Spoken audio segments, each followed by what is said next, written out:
Bienvenidos a un nuevo tiempo de gracia, de revelación, de adoración, de presencia de Dios. Bienvenidos a un nuevo tiempo donde el Espíritu de Dios toca tu vida. Nos vamos directo a la palabra del Señor. Evangelio según San Juan, capítulo 20, el versículo 24. Amen. I want to know if any one of you has your Bible. Your Bible. Aleluya. ¿Está leyendo la palabra de Dios en algún lugar? Si no la tiene, diga, ay de mí. Amén. And the next time, la próxima vez, venga con la palabra del Señor a la casa de Dios. Pero también a donde vaya, vaya con la palabra del Señor. Juan capítulo 20, el verso 24. Pero Tomás, uno de los 12, llamado Dídimo, no estaba con ellos cuando Jesús vino. Le dijeron pues los otros discípulos, al Señor hemos visto. Él les dijo, si no viera en sus manos la señal de los clavos, y metiere mi dedo en el lugar de los clavos, y metiere mi mano en su costado, no creeré. 8 días después, estaban otra vez sus discípulos dentro, y con ellos Tomás. Llegó Jesús, estando las puertas cerradas, y se puso en medio y les dijo, paz a vosotros. Luego dijo a Tomás, pon aquí tu dedo y mira mis manos y acerca tu mano y métela en mi costado y no seas incrédulo, sino creyente. Entonces Tomás respondió y le dijo, Señor mío y Dios mío. Alabado sea Dios. ¿Hay algún Tomás aquí hoy? Oh, nadie se llama Tomás aquí. No puede ser que en tan grupo tan numeroso de personas no haya ni uno solo que se llame Tomás. Amén, allá está Tomás. Gloria al Señor. ¿Eres Thomas Alva Edison? Sí, eres tú. Amén. Aleluya. ¿Sabes qué tu nombre significa? Gemelo. Tomás es arameo. Toma.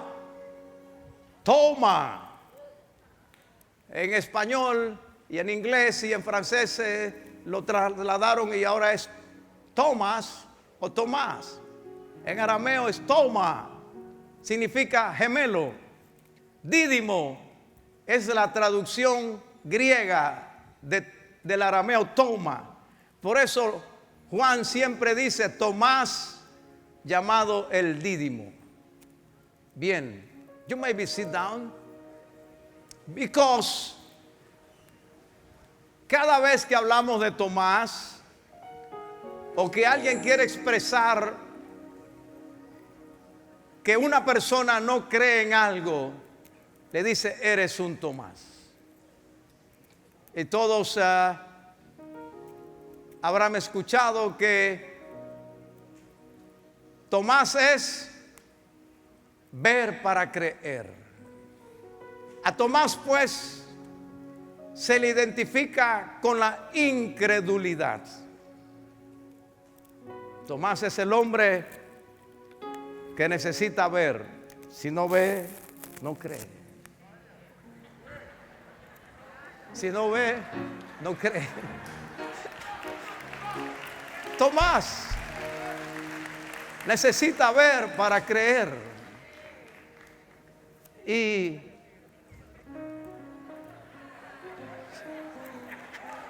santo Dios, su experiencia, la experiencia de Tomás con Jesús resucitado, marcó un nuevo comienzo para el apóstol. Si todavía los lentes no le parecen correctos, entonces vamos a ponernos esto. Ver para creer. Y algunos necesitan un lente tan grande como este para poder ver. Y algunos dicen, lo veo y no lo creo. Algunos dicen, ver para creer, pero otros dicen, ni siquiera viendo lo creo. Pues, quiero decirles, voy a quitarme esto porque me parezco un poco al fufo.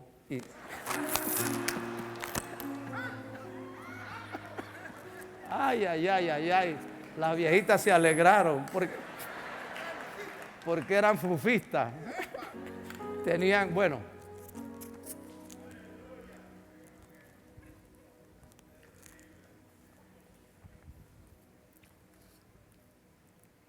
Es injusto juzgar a Tomás por un solo acto de su vida. Así que vamos a aprender algo hoy de cómo aún nuestra fe puede tener un nuevo comienzo. Porque Tomás fue un discípulo que participó con el Señor, caminó 3 años con Él, vio los milagros. Él mismo participó de la repartición de los panes y los peces. Él mismo estuvo en la barca cuando la tempestad se levantó y el Señor la reprendió. Él mismo echó fuera demonios y vino con el testimonio delante del Señor. Pero llegó un momento en que su fe flaqueó. Su fe tuvo un tropiezo y él necesitaba ver para creer. Yo estoy seguro de que hay muchos también que me escuchan o me ven, que han tenido en algún momento un periodo de debilidad en su fe. Algo ha sucedido y su fe ha tambaleado, como la de Tomás. Pero quiero decirte algo más.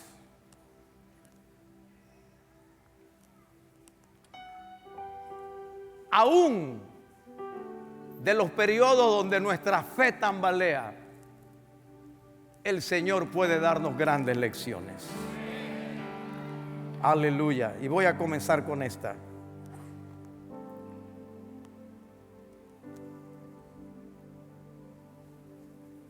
Eres llamado a superar la incredulidad. Amén. Somos llamados a superar la incredulidad. La incredulidad nos va a atacar a todos en algún momento. Estoy diciendo a todos.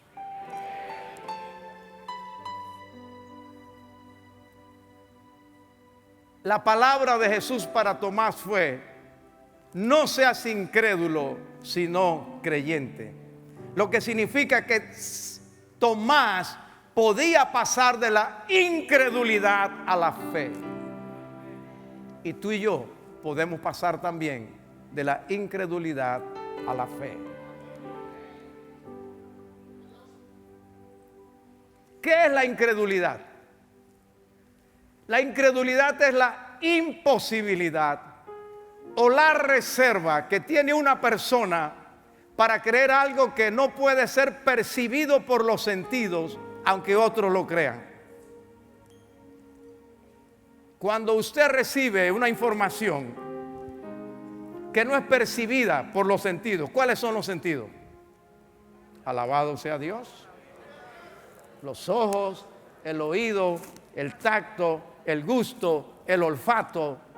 Y usted recibe una información que no puede ser comprobada por eso. Es lógico que una persona dude.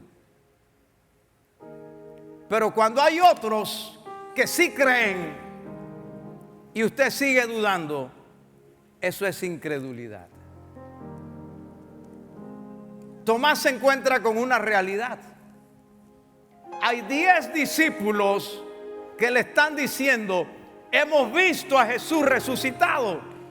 Pero él dice, si yo no lo veo y si yo no meto mi dedo en su llaga, y no mi dedo, mi mano en su costado, yo no creeré. Eso es incredulidad.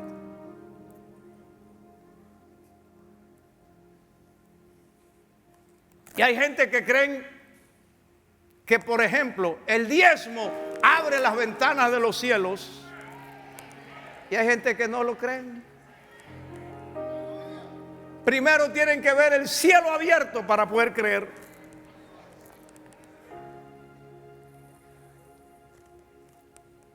Pero la incredulidad puede ser superada. Amados, dudar es normal. Si yo le digo a usted que tengo 25 años, es lógico que usted lo dude. ¿Y por qué se ríe?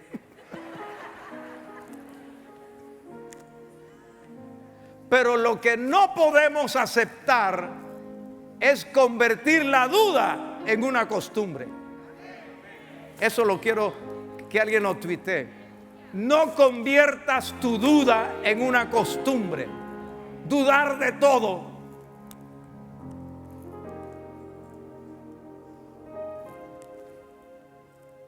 La duda, óyeme esto, la duda es una manera de reaccionar.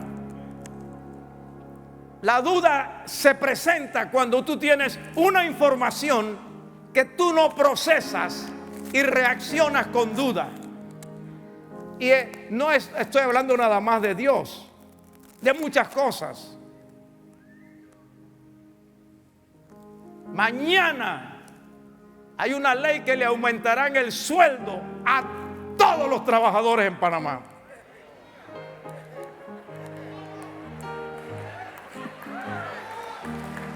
Sí, ¿lo creen? ¿Lo están creyendo? Yo no lo creo. ¿Por qué? Porque la duda es normal. Si usted creyera todo lo que le dicen, usted sería un mamarracho espiritual. La duda es normal. Pero lo que yo no puedo permitir es que la duda se convierta en el hábito de mi vida. Y vivir siempre en sospecha y todo lo demás. Porque la duda conduce a la incredulidad. Y le están diciendo, gente que lo vio, pero él no cree. ¿Por qué? Porque la duda de Tomás se fundamentaba en la lógica. Y la lógica es sostenida por la ciencia o los sentidos. Si un niño no sabe que el hielo es frío, porque usted se lo dice, él sabrá que es frío cuando lo toque. ¿Estamos bien? Así es, así opera esto de la fe en el plano natural. Ahora yo me pregunto, ¿por qué Tomás no estuvo el día de la resurrección, el primer domingo que Jesús resucita y se aparece a sus discípulos? ¿Por qué Tomás no estuvo?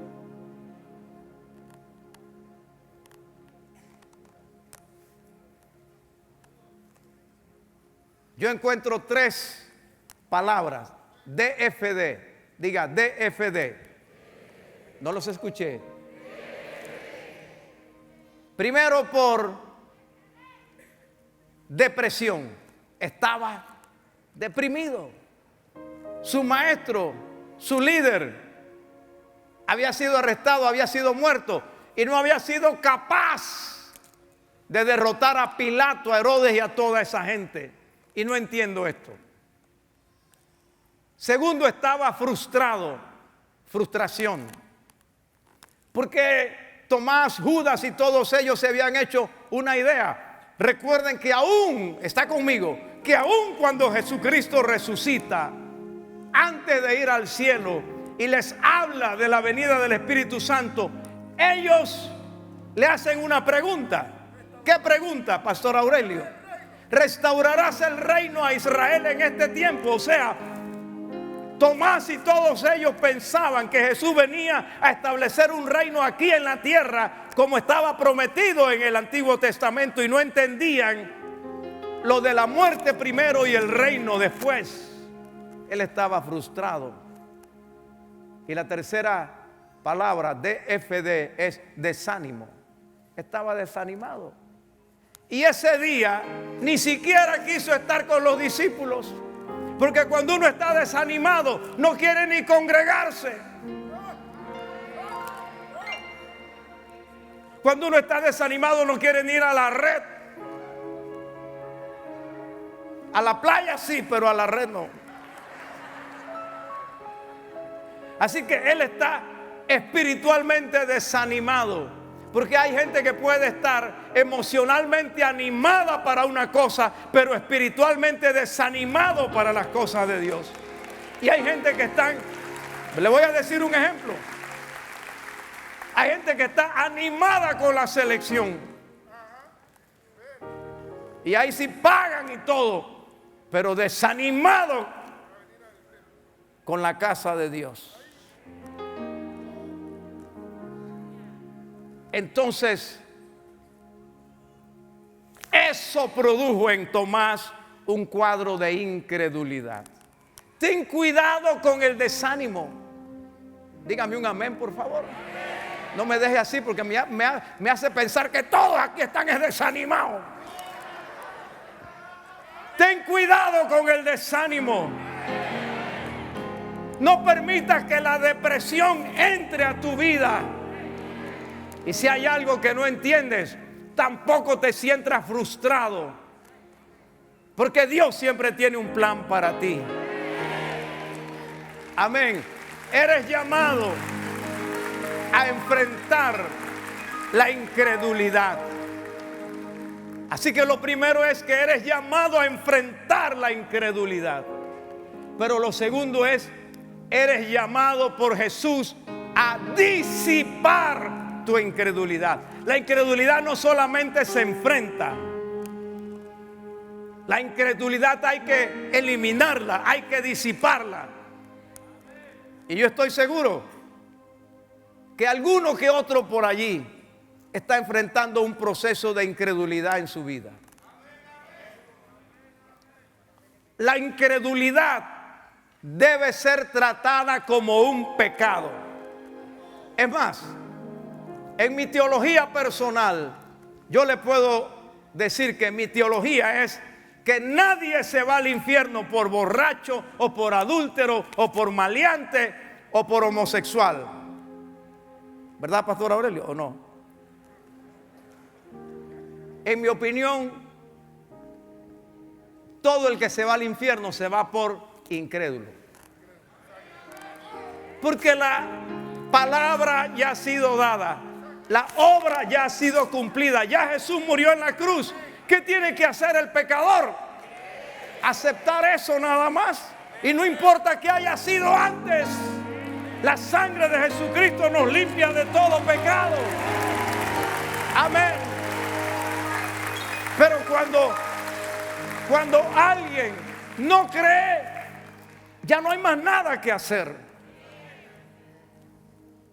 Porque de tal manera amó Dios al mundo, que ha dado a su Hijo unigénito, para que todo aquel que en Él cree. Ahora le voy a decir algo más. La incredulidad pues es la madre de los pecados, y por eso hay que enfrentarla como un pecado. Porque el más horrible pecador, si llega a creer que Jesucristo es su Salvador, se salvó. Pero el más moralista y el más respetuoso, y que no viola ni una luz roja ni nada, pero no cree en Jesucristo, para el infierno derechito a la séptima paila, a la séptima olla sin escala.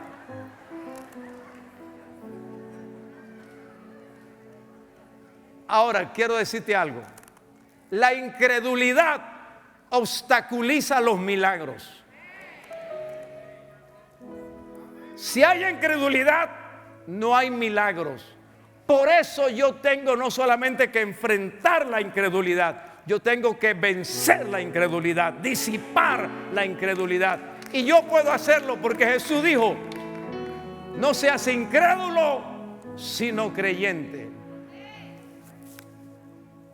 Mateo 13:58 dice que Jesús estaba en Nazaret, su ciudad, y no hizo allí muchos milagros a causa de la incredulidad de ellos. Imagínate, Jesús,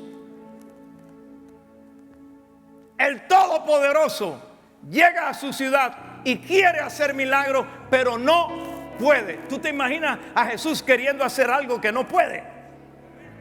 Terrible, así es palabra. Varón, estás en el Espíritu. Así es. ¿Y por qué no pudo? Por la incredulidad de ellos. La incredulidad obstaculiza los milagros. Por eso hoy derrotamos la incredulidad en esta casa.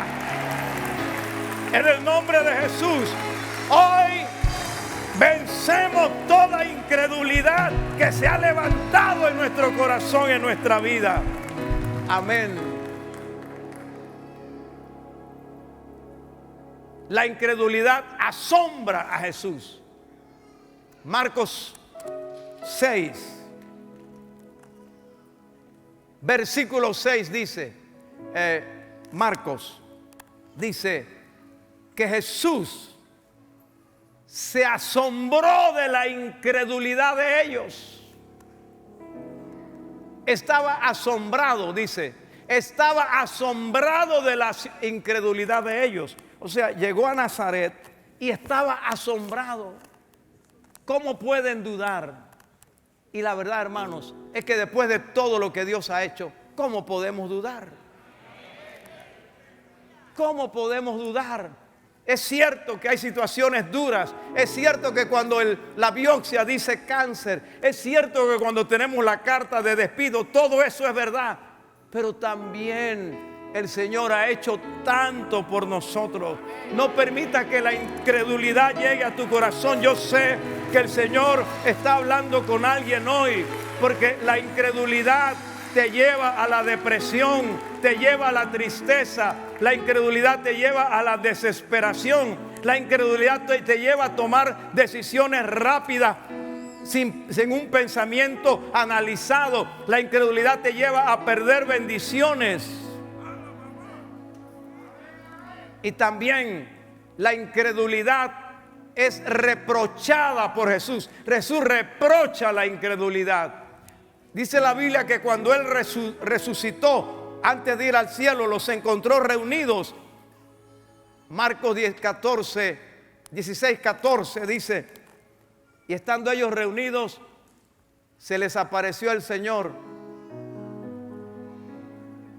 El hermanito tiene alguna dificultad entre Mateo y Marcos, pero ahí viene.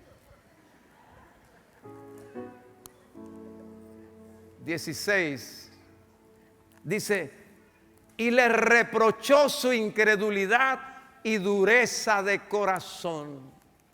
Y les reprochó, dice, finalmente se apareció a los 11 mismos, estando ellos sentados a la mesa, y les reprochó su incredulidad y dureza de corazón, porque no habían creído a los que le habían visto resucitado. Mi hermano, que Dios tenga misericordia de nosotros hoy y no nos reproche ninguna incredulidad, porque hoy le decimos a la incredulidad: fuera. Porque hoy derrotamos a la incredulidad. Porque sin fe es imposible agradar a Dios. Porque es necesario que el que se acerca a Dios crea que le hay y que es galardonador de los que le buscan. Avanzamos. La incredulidad es reemplazada por la fe, por medio de la revelación de Jesús. Y yo oro que el Señor se nos revele. Hay gente que cree que Jesucristo salva, pero creen que los milagros solamente fueron para los días apostólicos, para los días del libro de los Hechos, pero que hoy esos milagros no van a suceder. Y van al cielo, pero se privan de ver a Dios en otra dimensión. Porque Dios no va a trabajar en un área donde yo no crea que Él es poderoso para trabajar en esa área. Amén. Amados, acá tenemos a 10 apóstoles que han visto al Señor, que han estado con Él, que estaban reunidos con las puertas cerradas por miedo de los judíos, y el Señor entró sin abrir la puerta, que les dijo: pasa a vosotros. Y le están diciendo a este hombre que no estuvo ese día allí, y son 10, y no lo pueden convencer. ¿Cuándo fue convencido Tomás? Santo Dios, ¿cuándo fue convencido Tomás? Amados, aunque tengamos esto, no vamos a ver hasta que Jesús nos revele. Y mi oración es que hoy el Señor se nos revele en esa área donde estamos luchando con la incredulidad. Tomás no tenía ningún problema en creer que Jesús nació en Belén. ¿Está conmigo? No tenía ningún problema en creer que nació de María. No tenía ningún problema en creer que caminó sobre el agua. No tenía ningún problema en creer que multiplicó los panes y los peces. No tenía ningún problema en creer que resucitó a Lázaro. ¿Está conmigo? Pero su problema era creer que había resucitado. Igual, nosotros también compartimos en diversos compartimientos la fe. Y cuando esto es maravilloso, esto es una cosa inexplicable, que cuando usted ora por otro que está enfermo, usted tiene una fe tremenda, ¿o no? Y le dice: te vas a sanar por la llaga de Cristo y todo. Pero cuando usted mismo está enfermo, entonces, ¿por qué no tiene la misma fe?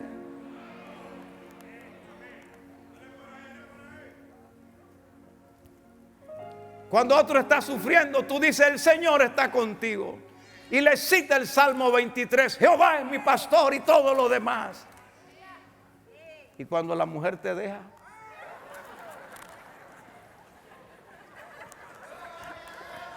misericordia, use otro ejemplo, pastor, use otro ejemplo. Bueno, voy a usar otro ejemplo. Cuando te dan la biopsia de la próstata. Ay, pastor, ore por mí, pastor, aleluya. Recomiéndeme algo, dígame qué hierba puedo tomar. Yo no soy hierbero, yo soy pastor. Yo oro por la gente, yo no ando recetando cole caballo ni esas cosas.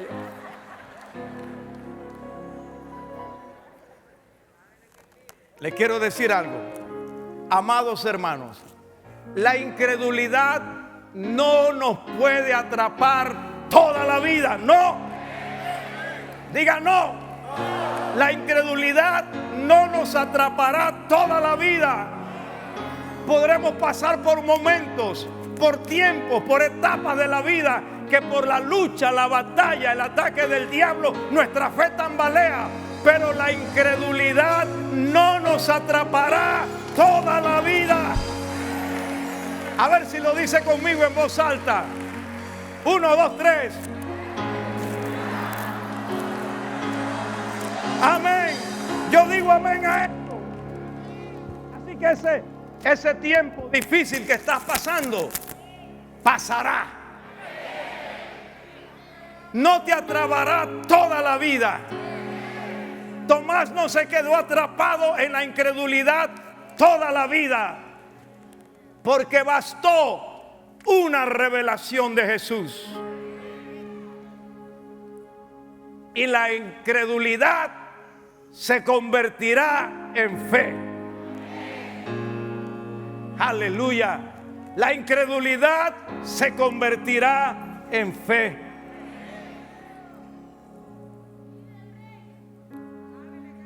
Santo Dios. 3 cosas voy a decirte sobre esto, para que alguien la anote. Primero es pregunta. maneja la incredulidad de manera que te lleve a explorar algo nuevo.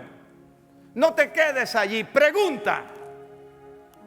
La incredulidad debe motivarnos a preguntar. Y ahí está Tomás. Yo no estuve el domingo pasado. Ahora ellos me están diciendo, y yo les pregunto, ¿cómo fue? Y me explican. Pregunte a Dios sobre su problema. Dígame un amén. Pregúntele a Dios. La pregunta obtiene una respuesta. Te dan una respuesta y te explican todo. Entonces aparece Jesús y Él ve sus manos y Él ve su costado. La respuesta te impulsa a una decisión. Después que Tomás ve a Jesús, ni siquiera tiene que hacer lo que él dijo que haría. Apenas ve lo que Jesús le dice: Tomás, mira mis manos y mira que yo mismo soy. Y aquí están mis huellas. Tomás cae y dice: Señor mío y Dios mío. Amén.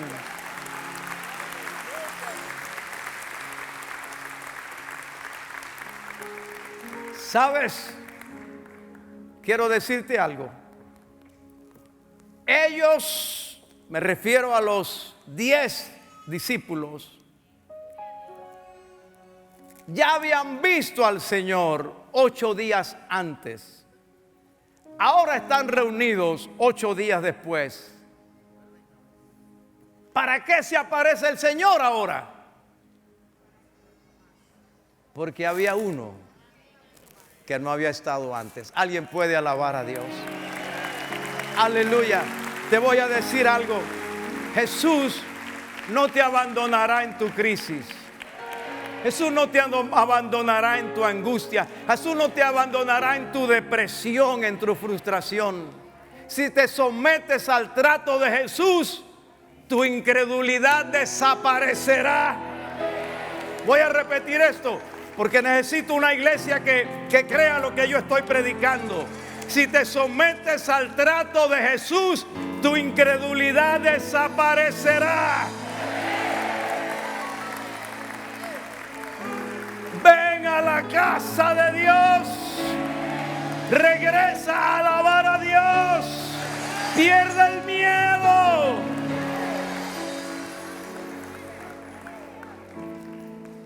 ¿Qué dijo el padre del muchacho? El muchacho endemoniado que el diablo tomaba y echaba en el fuego y en el agua y lo quería matar. ¿Qué le dijo al Señor? Señor, creo, ayuda a mi incredulidad. Y Dios sabe cuando necesitamos que Él nos ayude, porque estamos batallando con la incredulidad, con la duda. Y hoy te ha traído esta palabra para decirte: tendrás victoria, llegarás adelante, vencerás la incredulidad. Aleluya, gloria al Señor. Termino con esto. Tus actos definen cómo serás conocido. Hasta el día de hoy, ¿cómo se le conoce a Tomás?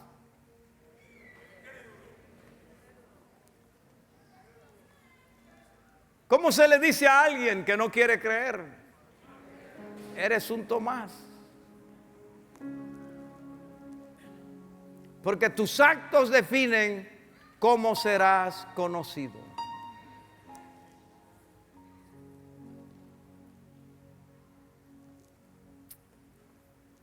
Hay, por ejemplo, candidatos políticos que adoptan una X manera de hacer campaña y después siempre son conocidos así. que esto no ofenda a alguien, pero por ejemplo hubo un candidato que le decían saco loco, porque él en la campaña lo que hacía era se quitaba el saco y andaba con el saco aquí y ese era su... Y había otro que le decían sombrero loco. Y había otro que le decían revolcón. Tus actos definen cómo serás conocido.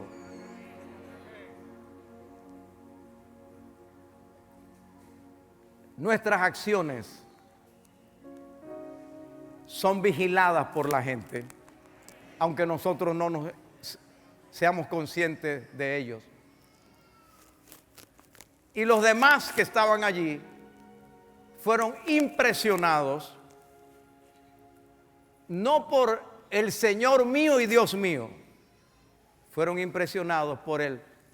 Si no viere sus huellas de los clavos en sus manos y metiere mis dedos en esas huellas y metiere mi mano en mi costado, no creeré. Eso fue lo que hay grabado en la mente de los que le oyeron.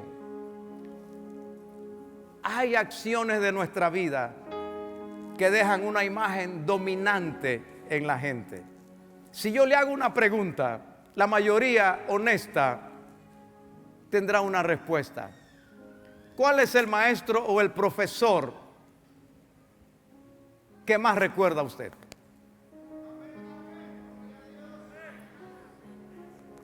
Tal vez no fuera el que mejor enseñara, el que le dejó una imagen dominante en su mente. Los que fueron de aquella época como el pastor Manuel recordarán al profesor físico, Acundo, a Secundino Torres Gudiño, por lo excepcional que era. Porque tus acciones definen cómo serás conocido. Ahora, quien no ha estudiado la vida de Tomás se deja llevar por la opinión generalizada que de él se ha divulgado. Quien no ha estudiado a Tomás se queda con una imagen de Tomás, el incrédulo.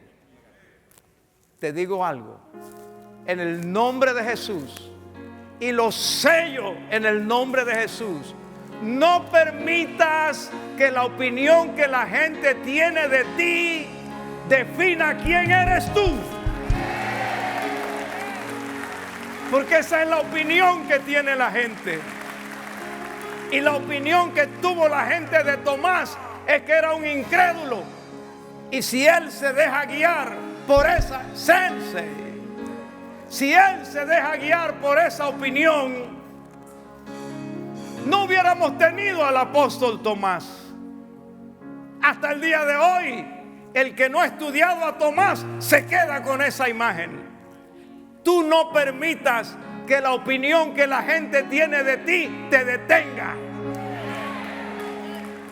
Desde el niño se te van formando opiniones. El orejón, el cabezón, el patuleco, el dientón. Y hoy, en mi época no había bullying. Ahí nos decían de todo y lo que sea. Y yo te, ojo de vaca tú y pa'lante. Pero hoy vivimos en la cultura de la ofensa. Todo ofende. Hace un tiempo estaba en Estados Unidos en un restaurante y el que estaba conmigo pidió café y yo dije, ¿lo quieres negro? Y dijo, no diga esa palabra aquí. ¿Cómo? No, estoy hablando del café. No, porque si lo oyen cualquiera va a pensar que está la cultura de la ofensa, hermano. No permitas, mi amado hermano. ¿Tú crees que a mí me afectaba que me dijeran chaparro o esto? No permitas que la opinión que la gente tenga de ti te detenga. Tú no vives para la gente.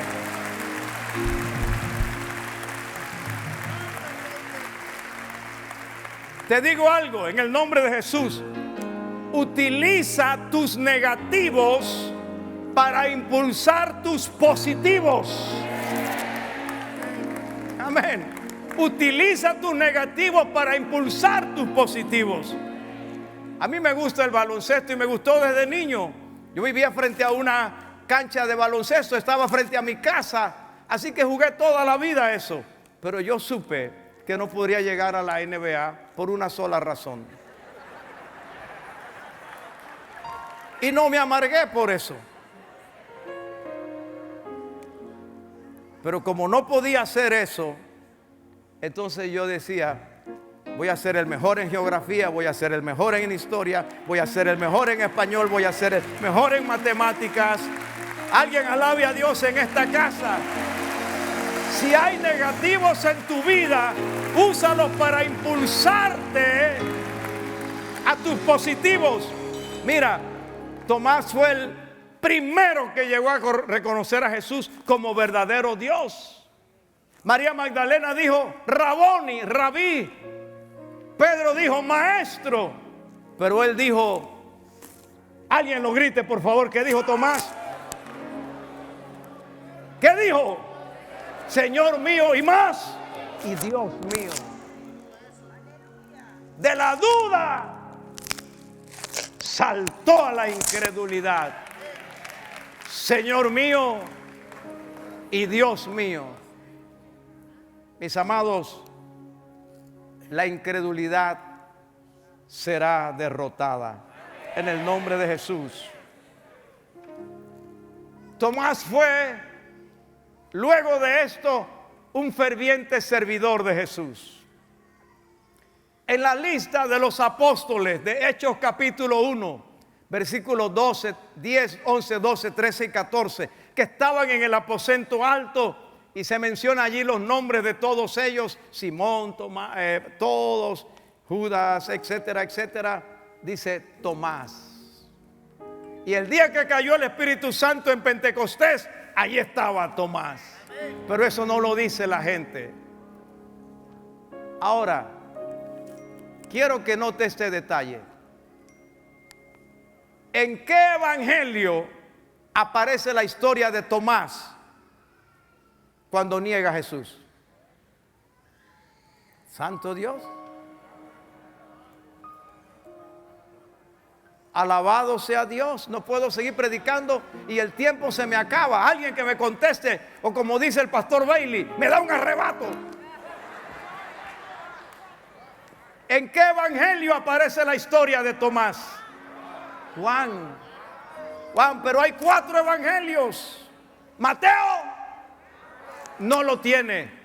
Marcos, diga conmigo por favor, no lo tiene. Lucas no lo tiene.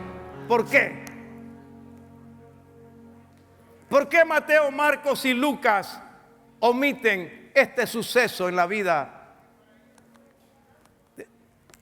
de Tomás? ¿Por qué lo omiten? Sabe que hay evangelios que omiten cosas que afectan la imagen de una persona. Por ejemplo, Marcos es el único que habla del joven que huyó desnudo. ¿Qué joven, pastor? Léalo pues. ¿Y quién era ese joven? Él mismo. Los otros evangelios no lo dicen, por respeto a Marcos. ¿Por qué los Mateo, Marcos y Lucas no dicen esto? Por respeto a su colega. Pero ¿por qué Juan sí lo dice? Alabado sea Dios. Aquí viene una revelación. Necesito que alguien hable en lenguas y alabe al Dios de gloria, porque esto te va a ayudar y tienes que despertarte espiritualmente. Vamos, háblame en lengua un segundo, unos 30 minutos. Rama Kamanta Raba Lava Saya Kaba. ¿Sabe por qué aparece en el Evangelio de Juan? Porque Tomás le pide a Juan que lo incluya en su evangelio. El último evangelio que se escribe es el evangelio de Juan. Y Tomás le pide a Juan que incluya este detalle en el evangelio. Porque la Biblia no entroniza a los hombres de Dios. La Biblia no coloca a los hombres de Dios como la mitología griega o la mitología romana, que tiene a Hércules y a Zeus y a Afrodita y al otro. No, acá los hombres de Dios somos hombres normales, con defectos. La Biblia los presenta tal y como son y no oculta nada. Entonces Tomás dice: yo quiero que cuando escribas, por favor, tú estabas allí, tú me escuchaste, tú viste lo que Jesús hizo. Él apareció nada más porque yo estaba, no vino por otra razón, así que inclúyeme eso en el Evangelio. Y amado hermano, aún nuestros tropiezos, Dios los utiliza para la gloria de su nombre. Amén. Digo esto con temor y reverencia, pero también con responsabilidad. Porque alguno puede tomar para decir: bueno, vamos a tropezar, pues, que Dios los va a usar. No, eso es sinvergüenzura espiritual. Aún de nuestros errores, Dios produce lecciones. Le voy a decir algo, no sé si Caleo está aquí esta mañana.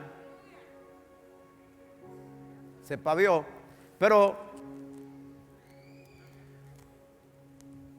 muy pronto, en el inicio de la iglesia, se levantó una doctrina de que Jesús, ¿está conmigo, iglesia?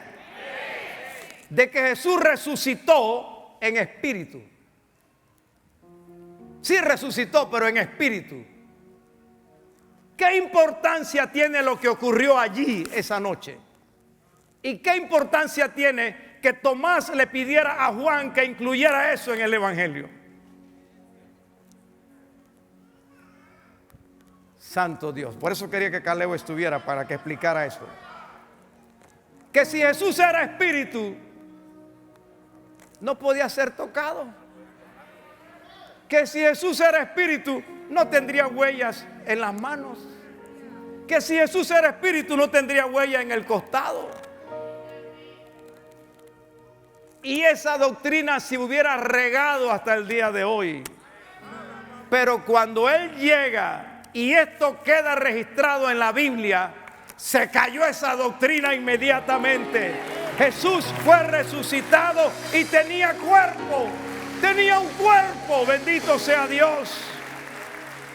Hermanos, aún de nuestros errores, Dios produce lecciones.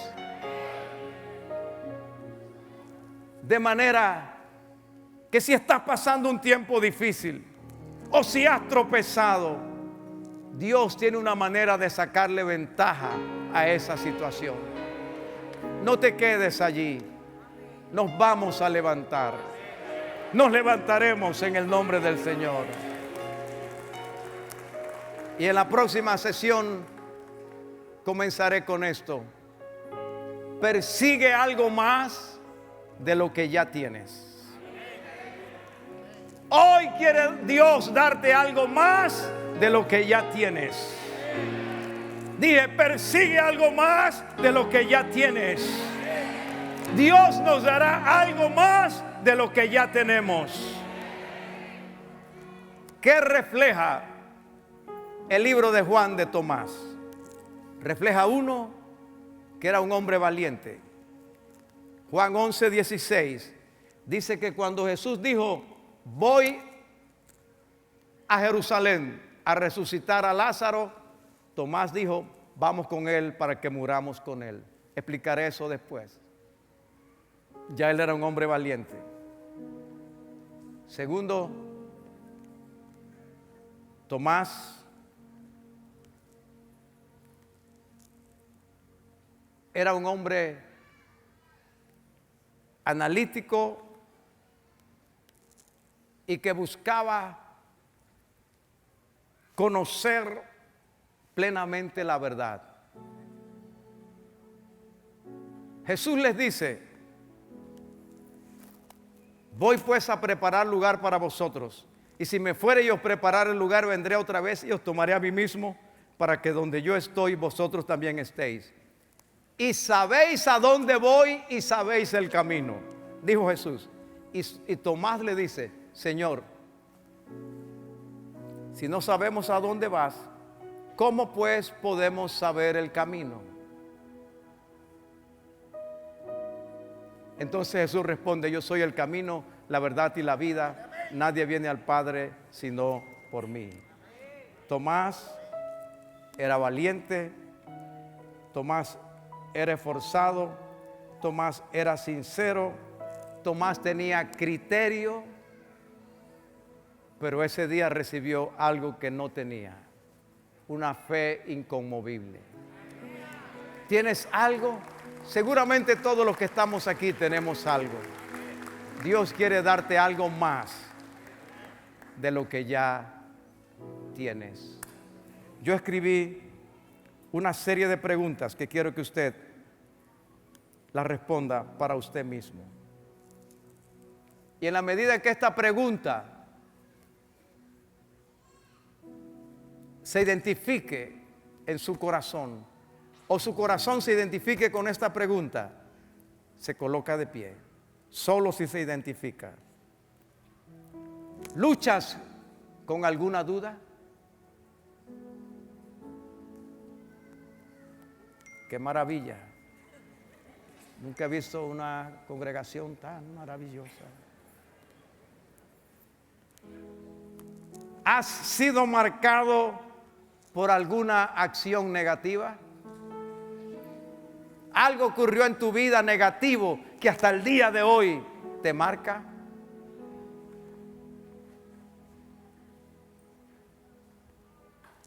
¿Qué le pedirías al Señor que te añada a lo que ya tienes? ¿Podrías escribirlo?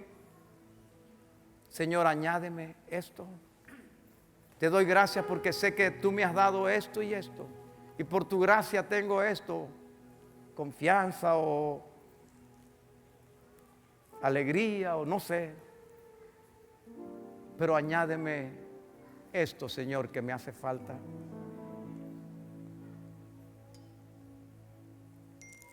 ¿Te cuesta ser sincero en toda ocasión? ¿O vivimos como vive el 99.9% de la gente? Vivimos de la máscara, de la apariencia, del procurar dar una imagen. ¿Reconoces que te cuesta ser sincero en toda ocasión? Porque podemos ser sinceros en alguna ocasión o ante cierta gente. Y por último,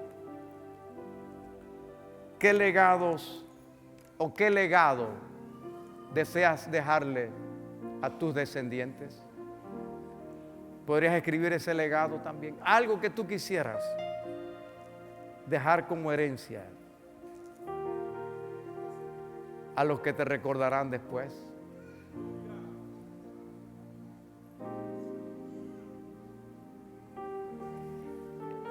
En el próximo mensaje predicaré sobre lo que fue la vida de Tomás después de este día.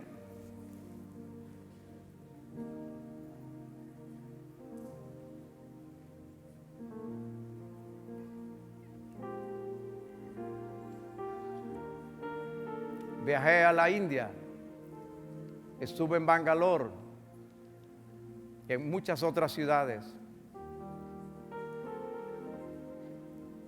Pero en la parte sur de la India es la parte donde hay más aceptación del cristianismo. Y aún los hindúes y los musulmanes reconocen que eso se debe a que allá llegó Tomás a predicar el Evangelio de Jesucristo. ¿Cuál es tu legado? ¿Qué habrá de ti el día de mañana? Amén.